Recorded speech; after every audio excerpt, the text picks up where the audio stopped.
Welcome to academic year 2020-2021 odd semester program. My subject is business law. We'll see what is contract.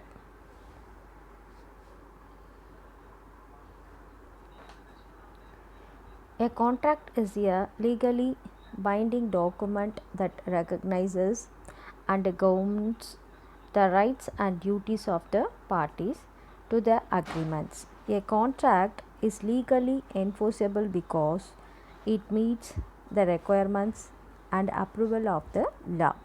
A contract typically involves the exchange of goods, service, money, or promise of any of those. Breach of contract means that the law will have to award the injured party either the access to legal remedies such as damages or cancellation. Accordingly, many contracts contain a choice of law clause and a jurisdiction clause. These provisions set the laws of the country which will govern the contract and the country or other forum in which disputes will be resolved respectively. Failing express agreement on such matters in the contract itself, countries have rules to determine the law governing the contract and the jurisdiction for disputes. For example, European member state apply Article 4 of the Rome Regulation to decide the law governing the contract and the Brussels Regulation to decide jurisdiction. An agreement between two private parties that creates mutual legal obligations. A contract can be either oral or written. However, oral contracts are more challenging to enforce and should be avoided if possible. Some contracts must be written in order to be valid, such as contract that involve a significant amount of money. Contracts are part of everyday dealings in all aspects of life. Therefore, it is crucial to understand the rules governing them to ensure you have a valid contract. All valid contract must include the elements: first, an offer; second one, and acceptance of the offer presented; a promise to perform;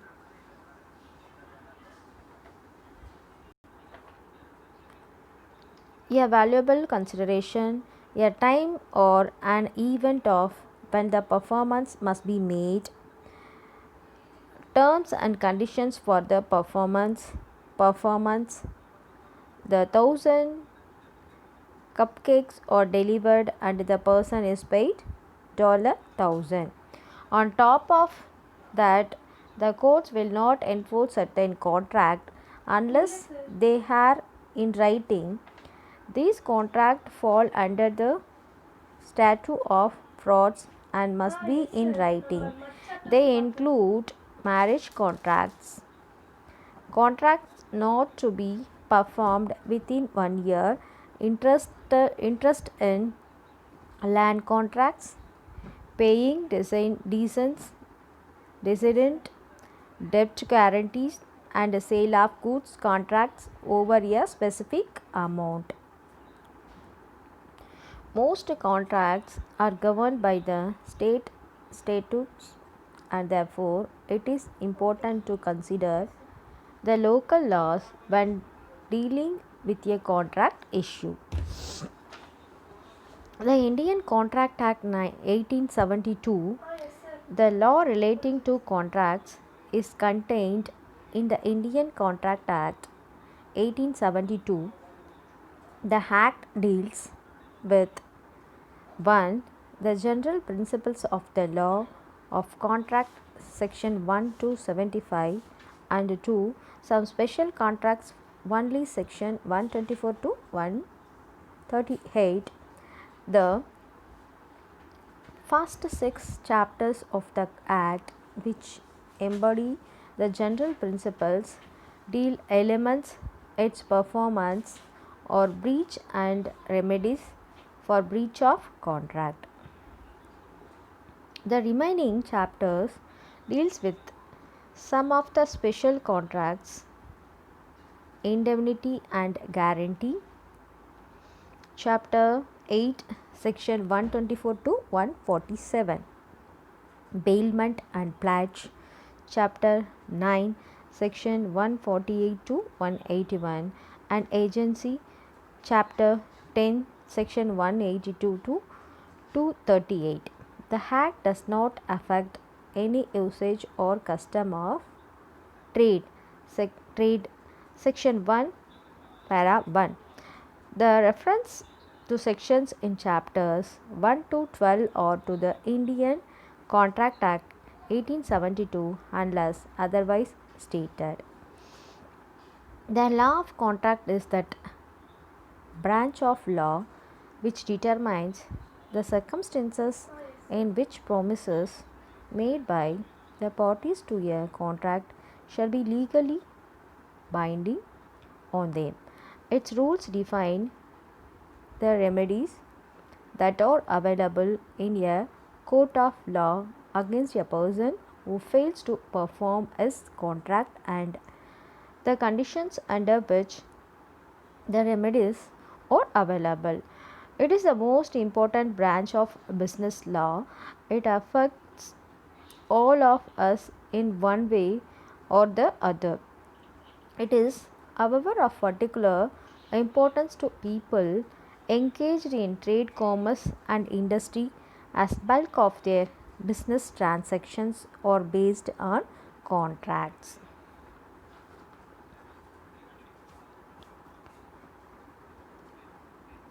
The law of contract differs from other branches of law in an important respect. It does not lay down a number of rights and duties which the law will enforce. It consists rather of a number of limiting principles subject to which the parties may create rights and duties for themselves which the law will uphold. The parties to a contract, in a sense, make the law for themselves so long as they do not infringe some legal prohibition. They can make the rules they like in respect of the subject matter of their agreement, and the law will give effect to their decisions. Law of contract is not the whole law of agreements nor the whole law of obligation. There are several agreements which do not give rise to legal obligations. They are therefore not contracts. Similarly, there are contain obligations which do not necessarily spring from an agreement. Example: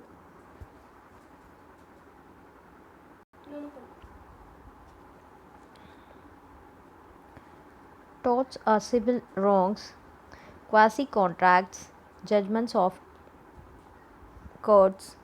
These obligations are not contractual in nature, but even then they are enforceable. Salmon has rightly observed that the law of contract is not the whole law of agreements, nor is it is the whole law of obligations. It is the law of those agreements which create obligations and those obligations which have their sources in agreements. It excludes from its purview all obligations which are not contractual in nature and agreements which are social in nature. Law of contract creates just in personam as distinguished from just in rem. For example, a owe a certain sum of money to B as a right to recover this amount from A. This right can be exercised only by B and by none else against A. This right of B is a jus in personam. Next is X is the owner of a plot of land. He has a right to have quiet possession and enjoyment of the land against every member of the public. Similarly, every member of the public is under an obligation not to disturb X's possession or enjoyment. This right of X is a jus in rem. Definition of contract. A contract is an agreement made between two or more parties which the law will enforce. Section 2 subsection H defines a contract as an agreement enforceable by law. This definition is based on Pollack definition, which is as follows: every agreement and promise enforceable at law is a contract. Sir William Anshan defines a contract as a legally binding agreement between two or more persons by which rights are acquired by one or more to acts or forbearance on the part of the others. According to Salmon, a contract is an agreement creating and defining obligations between the parties. Agreement and its enforceability. If we analyze the definitions of contract, we find that a contract essentially consists of two elements. Number 1, agreement, and 2, its enforceability by law. An agreement is defined as every promise and every set of promises forming consideration for each other. Section 2 section E. A promise is defined as when the person to whom the proposal is made signifies his assent thereto, the proposal is said to be accepted. A proposal, when accepted, becomes a promise. Section 2 subsection B. This, in other words, means that an agreement is an accepted proposal. In order, therefore, to form an agreement, there must be a proposal or offer by one party and its acceptance by the other. To sum up, agreement equal to offer plus acceptance. Contracts may be classified according to their 1. validity or enforceability, number 2. formation, number 3. performance, and number 4. other contracts. First one, classification according to validity. Valid. An agreement which possesses all the elements of a valid contract and enforceable by law is a valid contract. This is called valid contract. Void contract. We'll see what is void contract. An agreement not enforceable by law is said to be void. Section 2 subsection G. An agreement which does not contain any of the essential elements of a contract is void. A void agreement cannot create any legal rights. A void contract is not enforceable at the instance of either party. An agreement may be void ABINITIO, that is, from the very beginning. Example, an agreement with a minor or an agreement without consideration is void. An agreement may be void ex post facto, that is, subsequent to the formation. Example, an outbreak of war between the importing and exporting countries make the agreement void. Even a passing of an act may render an agreement void. Example, lifting of prohibition. Next we'll see voidable contract. What is voidable contract? An agreement which is enforceable by law had the option of one or more of the parties that too, but not had the option of the other is voidable contract. This happen the essential element of free consent in a contract is missing. Consent is not free when it is caused by coercion, undue influence, misrepresentation, or fraud. An avoidable contract is impossible until it is avoided by the injured party. The injured party has got an option to carry out the contract or reject it. The other party will have no right to avoid it. He continues to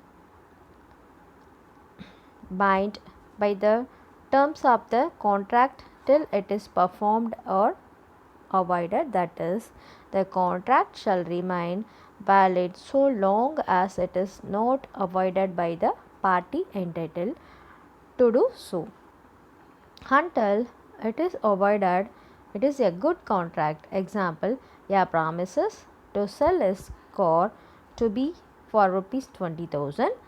His consent is obtained by coercion.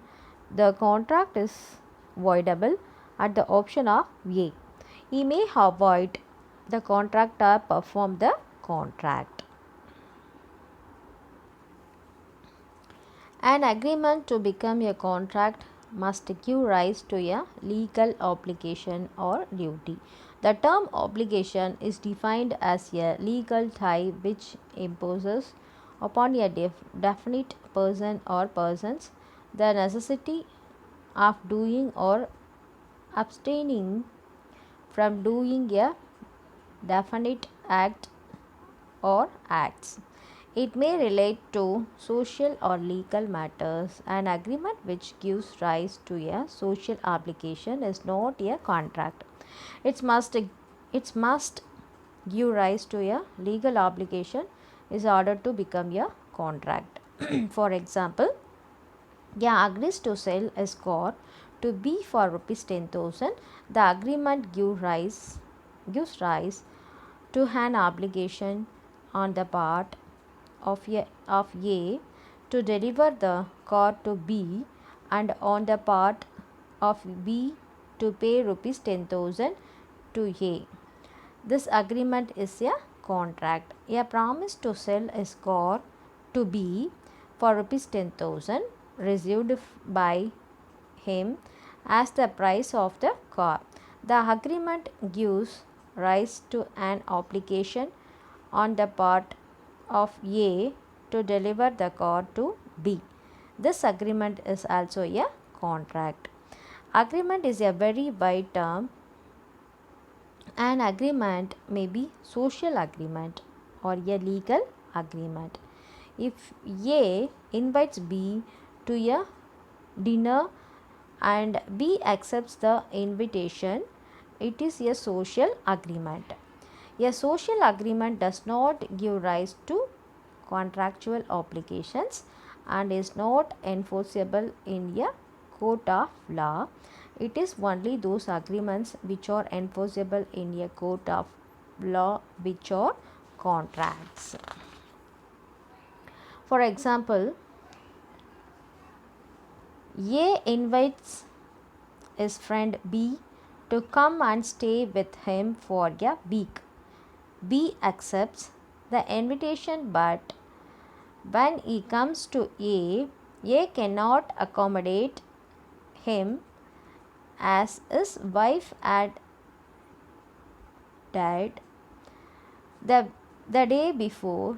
B cannot claim any compensation from A as the agreement is a social one.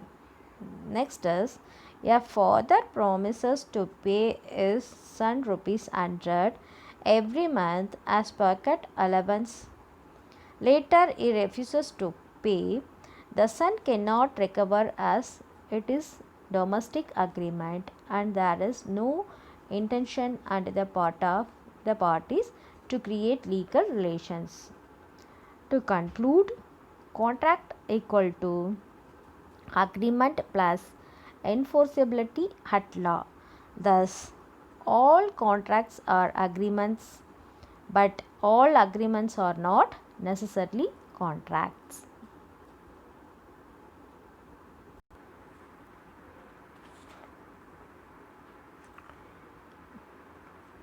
There must be an agreement. This involves two parties, one party making the offer and the other party accepting it. Next is, the parties must intended to create legal relationship. Next is, the parties must be capable of entering into an agreement as recording age and understanding. Next, the agreement must be supported by consideration on both sides. The consent of the parties must be free and genuine. Next, the object of the agreement must be lawful. The term of the agreement must be certain and capable of the performance. The agreement must not have been expressly declared as void. This is called essential of the contract. The illegal contract, an agreement which involves the transgression of some rule of basic public policy and is criminal in nature or immoral. It is not only void as between the immediate parties, but it also taints the collateral transactions with illegally. This is called contract of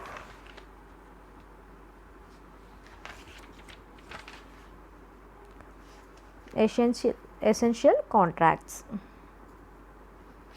We'll see in next class essential elements of a valid contract. Thank you.